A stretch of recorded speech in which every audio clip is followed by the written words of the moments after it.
खबर बलरामपुर से है, जहां सीएम योगी आदित्यनाथ 2 दिन के दौरे पर थे।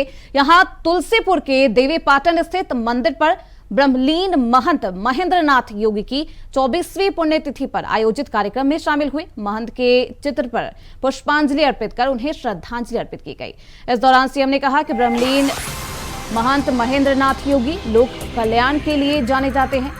ब्रह्मलीन महंत ने इस जनपद और संत समाज के लिए अनेकों काम किए हैं। सनातन धर्म भारत की आत्मा है, इसके बिना भारत की कल्पना नहीं की जा सकती। जब सनातन धर्म कमजोर होगा तो भारत कमजोर होगा। इस मौके पर मुख्यमंत्री ने थारू जनजाति छात्रावास का भी लोकार्पण किया है। तो सीएम योगी आदित्यनाथ 2 दिवसीय दौरे पर थे बलरामपुर में, और ऐसे में विकास कार्यों की समीक्षा करते हुए भी नजर आए। कानून व्यवस्थाओं को लेकर भी जायजा लिया। साथ ही साथ जब उन्होंने महाभारत लिखी, उसके बाद महाभारत के बाद उन्होंने पुराणों की रचना की, और उसके बाद उन्होंने एक बात अंत में उनको कहना पड़ा। उन्होंने कहा कि मैं सब कुछ देख करके हार चुका हूं, दोनों हाथ उठा करके मैं कह रहा हूं, बार बार चिल्ला चिल्ला के कह रहा हूं कि धर्म ही अर्थ और कामनाओं की सिद्धि का मार्ग प्रशस्त कर सकता है। धर्म के मार्ग से विरत मत हो, अन्यथा धर्म के मार्ग से विरत होने का दुष्परिणाम झेलना पड़ेगा। और वह दुष्परिणाम हमारे सामने उस समय के सबसे बड़े युद्ध महाभारत के रूप में हम सबने देखा। याद करना, धर्म हमारे जीवन का एक महत्वपूर्ण कारक है जो हमें अच्छे मार्ग पर लेके जाता है। केवल उपासना विधि ही धर्म नहीं है। धर्म की एक विस्तृत व्याख्या सनातन धर्मावलंबियों ने और सनातन धर्म के ऋषि परंपरा में किया है। तो इस खबर पर ज्यादा जानकारी के साथ हमारे संवाददाता अशोक कुमार पाल बलरामपुर से हमारे साथ जुड़ चुके हैं। अशोक, 2 दिवसीय दौरे पर थे सीएम योगी आदित्यनाथ बलरामपुर में, क्या कुछ खास रहा? मैं आपको बता दूं कि मुख्यमंत्री योगी आदित्यनाथ कल बलरामपुर में शाम को पहुंचे हैं। हालांकि मुख्यमंत्री योगी आदित्यनाथ का ये 2 दिवसीय दौरा रहा है। शाम 4:25 पर भवनिया पब्लिक मुख्यमंत्री का हेलीकॉप्टर लैंड किया। वहां से मुख्यमंत्री कार के माध्यम से तुलसीपुर देवीपाटन मंदिर में पहुंचे, जहां ब्रह्मकालीन महेंद्र योगी का जो श्रद्धांजलि अर्पित का प्रोग्राम था उसमें वो शामिल हुए। मुख्यमंत्री योगी आदित्यनाथ रात्रि विश्राम किए हैं मंदिर में।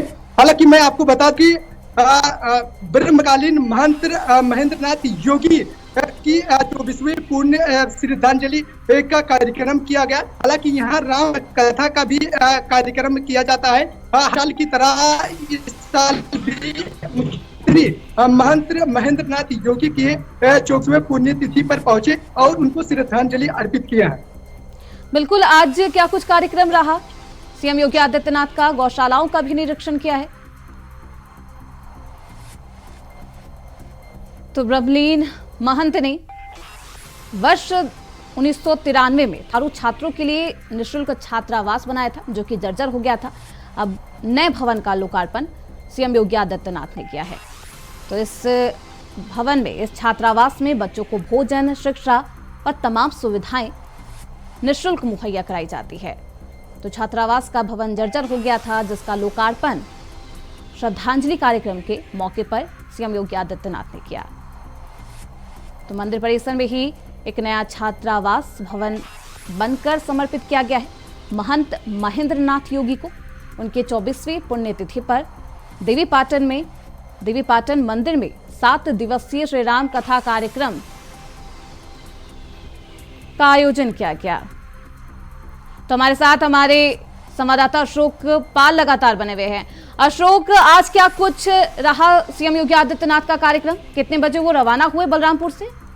श्रुति, मैं आपको बता दूं कि मुख्यमंत्री योगी आदित्यनाथ जब भी यहाँ के जिलों का दौरा करते हैं, निरीक्षण करते हैं, तो मुख्यमंत्री योगी आदित्यनाथ का रात्रि विश्राम तुलसीपुर देवी पाटन मंदिर में होता है। हालांकि मुख्यमंत्री योगी आदित्यनाथ कल अयोध्या भी दौरा किए थे, उनका रात्रि विश्राम देवी पाटन मंदिर में था।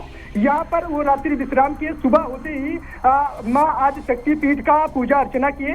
हालांकि गौशाला में गायों का गुड़ और चारा खिला करके उनका सेवा भी करते हुए नजर आए। मुख्यमंत्री योगी आदित्यनाथ जब भी रात्रि विश्राम करते हैं तब भी सुबह होते ही यहाँ के गायों को चारा खिलाते हैं, गुड़ खिलाते हैं और उनका सेवा भी करते हैं। उसके बाद मुख्यमंत्री का जो भी कार्यक्रम होता है उसके लिए रवाना हो जाते हैं।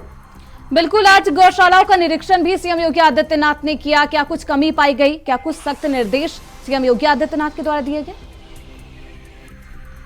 जनप्रतिनिधियों और यहाँ के जिम्मेदार अधिकारियों के साथ मुख्यमंत्री योगी आदित्यनाथ समीक्षा बैठक भी किए हैं। हालांकि यहाँ के विकास के कार्यों को लेकर के लगातार चर्चा भी की जा रही है और मुख्यमंत्री योगी आदित्यनाथ के द्वारा जिस तरह से बलरामपुर में विकास के कार्यों का निरीक्षण किया जाता है, विकास के कार्य दी जाती है, यहाँ पर मेडिकल कॉलेज और विश्वविद्यालय का निर्माण हो रहा है, इसको लेकर भी लगातार चर्चाएं की जा रही है और उसमें जो कमियां पाई जाती है उसके हिसाब से मुख्यमंत्री योगी आदित्यनाथ अधिकारियों को फटकार भी लगाते हुए दिखते हैं। हालांकि मुख्यमंत्री योगी आदित्यनाथ का कहना है कि जिले में किसी भी तरह का भ्रष्टाचार बर्दाश्त नहीं किया जाएगा। जो भी अधिकारी, जो भी जिम्मेदार इसमें संलिप्त पाए जाएंगे उनके ऊपर कठोर कार्रवाई भी की जाएगी।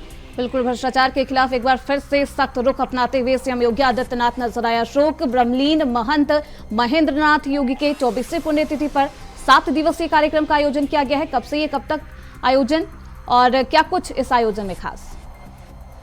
श्रुति, मैं आपको बता दूं कि महेंद्रनाथ योगी की आज 24वीं पुण्यतिथि चल रही है। हर साल की तरह इस साल भी मुख्यमंत्री इस पुण्यतिथि पर आए और उनको श्रद्धांजलि भी अर्पित की। हालांकि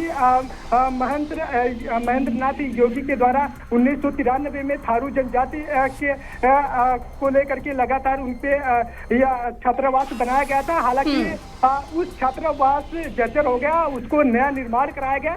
हालांकि थारू जनजाति के नए निर्माण का मुख्यमंत्री योगी आदित्यनाथ ने उद्घाटन किया, लोकार्पण भी किया है। हालांकि थारू जनजाति जो छात्रावास बनाया गया उसमें थारू जनजाति के छात्रों को निःशुल्क शिक्षाएं दी जाती है, निःशुल्क भोजन भी किया जाता है और निःशुल्क सुविधाएं उसमें अनेकों थारू जनजाति के छात्रों को दी जाती है। हालांकि कहीं ना कहीं मुख्यमंत्री योगी आदित्यनाथ थारू जनजाति के लोगों को भी काफी विकास के कार्यों में योजना देते हुए नजर आते हैं। बिल्कुल, ऐसे में थारू जनजातियों के लिए नए छात्रावास भवन का भी लोकार्पण किया गया है। इस भवन में क्या कुछ खास, क्या कुछ सुविधाएं छात्रों के लिए? मैं आपको बता दूं कि श्रुति, इस छात्रावास में थारू जनजाति के छात्रों को शिक्षा दी जाती है।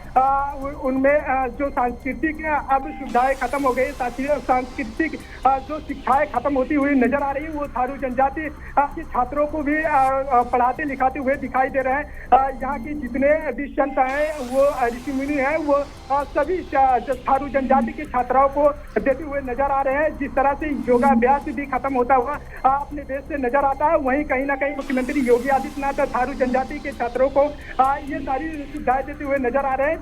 ऐसे अनेकों इसमें सुविधाएं दी गई जो थारू जनजाति के लिए कहीं ना कहीं छात्राओं के लिए सुविधाजनक भी माना जा रहा है। बिल्कुल, ऐसे में नए भवन का लोकार्पण किया गया है। इस भवन में तमाम सुविधाएं छात्रों को उपलब्ध कराई जाएगी। बहुत शुक्रिया अशोक आपका इन तमाम जानकारियों के लिए।